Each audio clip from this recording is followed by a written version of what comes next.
صباح الخير. وحشتوني. وحشتوني، قلت اطلع اقول لكم صباح الخير وكده بقى. مش عارفه اشرب نسكافيه ولا اشرب حاجه ساقعه. مش عارفه انا عايزه ايه. انا مش عارفه انا عايزه ايه دلوقتي. يا جماعه انتوا عارفين ان انا نفسي يوم خطوبتي يتعاد تاني بجد.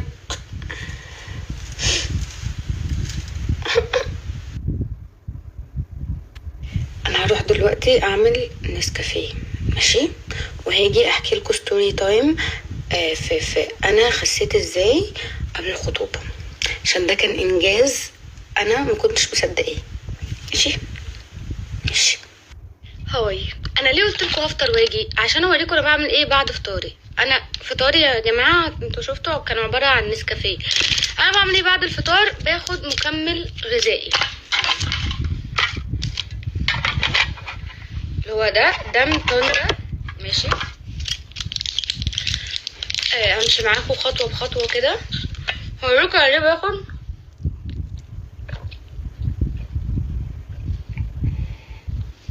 الحمد لله انا باخد مكمل غذائي، هو بيساعد بس على سد الشهية. طب ليه انا عملت كده؟ انا قبل يا جماعة خطوبتي بشهر كانت نفسيتي حلوة جدا جدا جدا، كنت باكل في اي وقت، كنت باكل كتير قوي.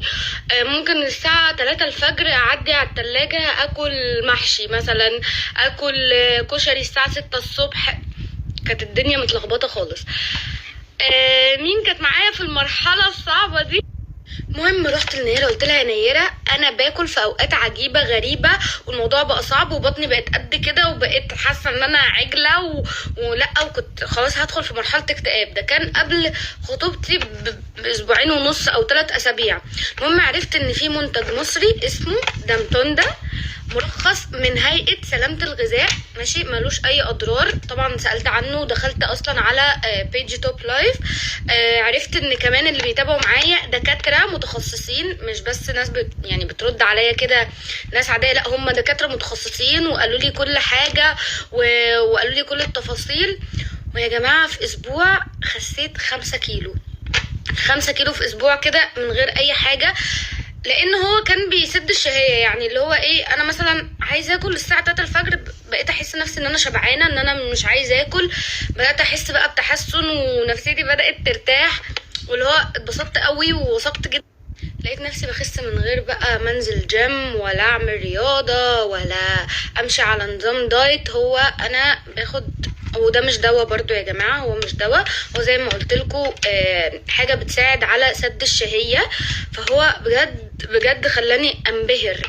انا كنت كل مره بروح فيها بروفا للدريس بتاعي بلاقي الدريس عايز يعني يتضايق اكتر، علشان بناخد مثلا مقاسات، بروح البروفا بلاقي ان انا خسيت، فببقى مضطره ابدل المقاسات تاني واغير المقاسات تاني، لدرجه ان انا خدت فستاني قبل خطوبتي بيوم بسبب ان انا كنت عماله اخس اخس اخس اخس، في كل شويه نظبط المقاس.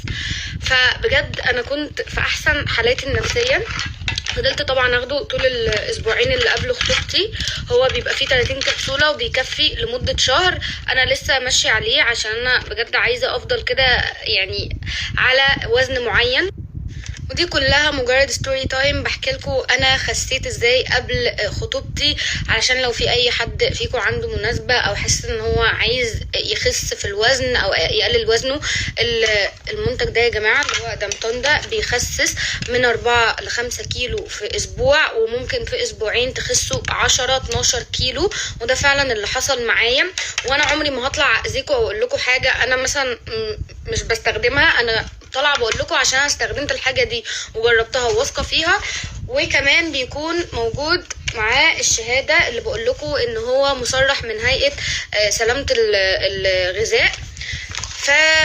طالعه بقول لكم تجربتي عشان لو انتوا عايزين برضو تجربوا المنتج. انا جبته من توب لايف، ما ينفعش تجيبوه من اي حته تانية يا جماعه غير توب لايف، لان انا بقول لكم الحاجه اللي انا ضمناها وواثقه فيها وجربتها. انتوا ممكن تلاقوا حاجه شبيهه ليها في حته تانية انا مش مسؤوله عنها. لكن انا بقول لكم ان توب لايف اصلا يا جماعه انا عايزاكم تجيبوهم توب لايف، لان هم زي ما قلت لكم عندهم دكاتره متخصصين بيتابعوا معاكم خطوه بخطوه، بينصحوكم تعملوا ايه بالظبط زي ما عملوا معايا بالظبط. فاللي اتعمل معايا انا عايزاه يتعمل معاكم، وهو زي ما قلت لكم الشهاده ومختومه، فامان جدا جدا جدا. وفعلا هتلاحظوا الفرق في اسبوعين. وبجد عايزه لو اي حد فيكم جربوا يتابعوا معايا كده، قولوا لي احنا فعلا خسينا كذا او كذا. بفرح قوي بالحاجات دي لما تشاركوني حاجه انا جربتها وانتوا كمان جربتوها، بفرح كده، بحس ان انا عملت حاجه يعني. وزي ما قلت لكم العلبه بتكفي لمده شهر بس كده.